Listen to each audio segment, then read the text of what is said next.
पण माझी सुखाची व्याख्या वेगळी आहे. सुखाची व्याख्या काय आहे तर ज्याच्या मुखात हरिनाम आणि ज्याच्या घरात आई बाप ना तो या जगात सर्व सुखी.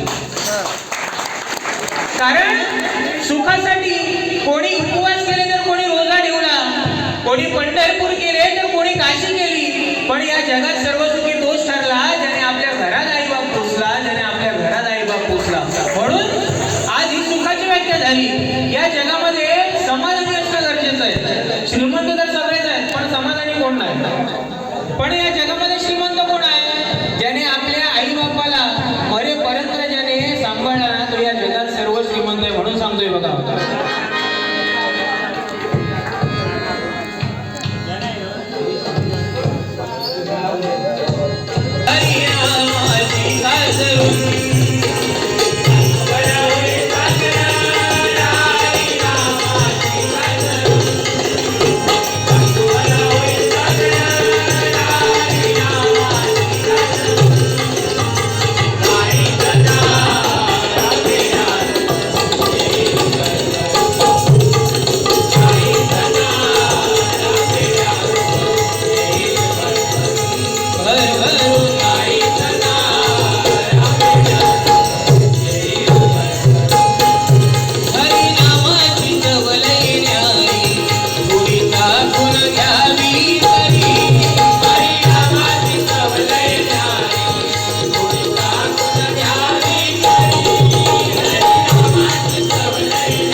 जेव्हा ते म्हातारपण येतं तेव्हा तर आपलं हरिनाम आठवतं आणि तेव्हा आपण त्या रामस्मरणाला त्या प्रभूच्या रामनामाला जातो.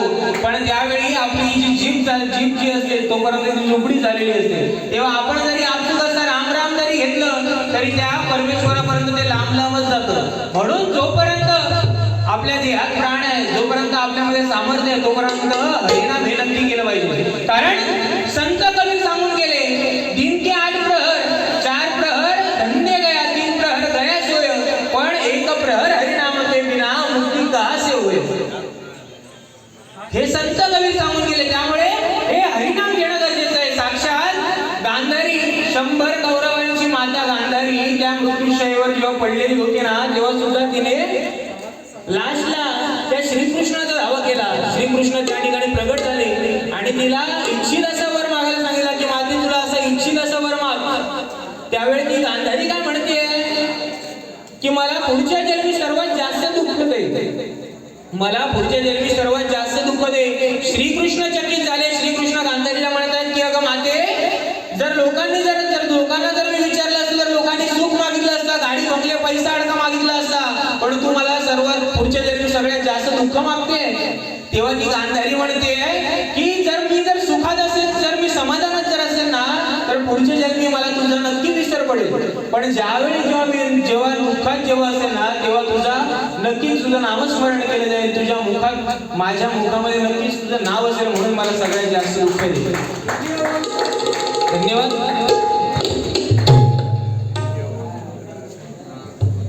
काय आपण ज्यावेळी जेव्हा सुखात समाधानात असतो त्यावेळी आपल्याला त्या देवाचा विसर पडतो, पण ज्यावेळी आपल्यावर कोणतंही संकट जेव्हा कोसळतं ना तेव्हा त्या आपण पिंपळा देवीला त्या विठ्ठल रुक्माईला कारण घालतो किंवा आपला देवी माझ्या नवसाला पाहू, माझ्या नवसाला धाव.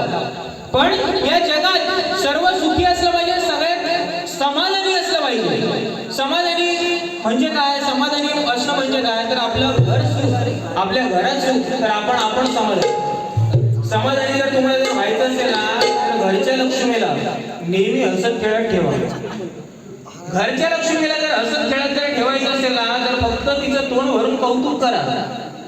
कौतुक केलं ना बायकाला फक्त एवढंच पाहिजे असतं की बाबा माझ्या नवऱ्याने ना माझ्या 4 गोष्टी त्या कौतुक केल्या पाहिजे. बाकीच्या बायकांना कोणतीही अपेक्षा नसते, फक्त 4 गोष्टी माझ्या कौतुक केल्या पाहिजे. असंच मी म्हणता शेतकरी बुवांना पण म्हणजे मी असं सांगता सांगता शेतकरी बुवांनी सुद्धा असं ऐकलं. घरी गेले, भजन करून घरी गेले. बायकोने शेतकरी बुवांच्या बायकोने शेतकरी बुवांना जेवण वाढलंय. शेतकरी बुवा ठरवूनच गेले, जेवण कसंही असू दे बायकोचं कौतुकच करणार. काही असू दे बायकोचं कौतुकच करणार. जेवण वाढलं बायकोने, पहिला घास तोंडात टाकला.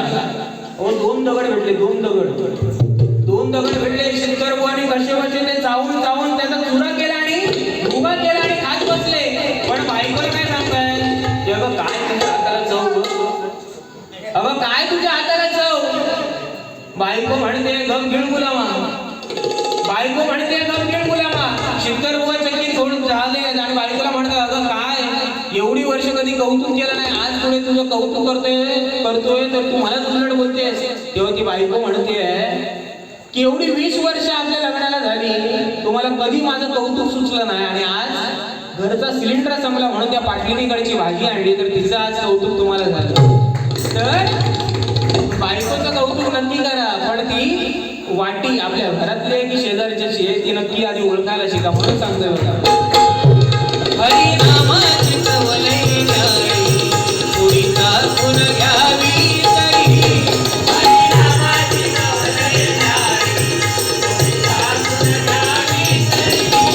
हरिनामाची सवलई न्यारी, थोडी चाकून घ्यावी तरी.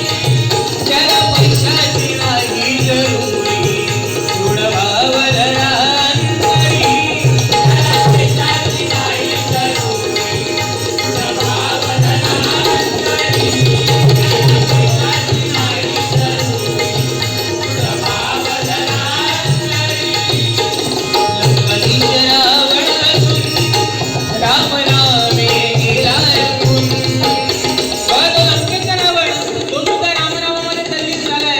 रावणाकडे इतकी मोठी संपत्ती असून सुद्धा तो रामनामात तल्लीन झालाय.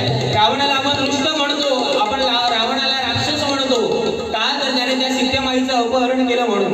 पण त्या रावणाची तेवढी हिंमत दुसऱ्याची बायको वळवायची. अहो तुम्ही रस्त्याने चालताना दुसऱ्या बाईवर नजर तरी टाकून बघा, दुसऱ्याची सोडा पहिली आपली कांडाप काढते. तर त्या रावणाची तेवढी हिंमत होती की बाबा प्रभू श्री रामचंद्रांची बायकोचं अपहरण करायची. पण त्या रावणाने का सीतेचं अपहरण केलंय, तर आपल्या सहित आपल्या संपूर्ण राक्षस कुळाला मुक्ती प्राप्त व्हायला पाहिजे म्हणून त्या सीतेचं अपहरण केलंय. पण रावणासारखा आपण रावणाला दुष्ट म्हणतो, पण जगातला रावण पहिला मातृभक्त जर कोण असेल, सगळ्यात मोठा मातृभक्त तर तो रावण होता. सगळ्यात मोठा शिवभक्त जर कोण असेल तर तो रावण होता. जगातला मोठा महापंडित महाज्ञानी जर कोण असेल तर तो रावण होता. आणि या जगामध्ये इतका मोठा राजा असून सुद्धा प्रभू श्री रामचंद्रांच्या चरणावर प्राण सोडणारा सुद्धा जगातला महान राजा हा रावण होता. म्हणून सांगतोय बघा,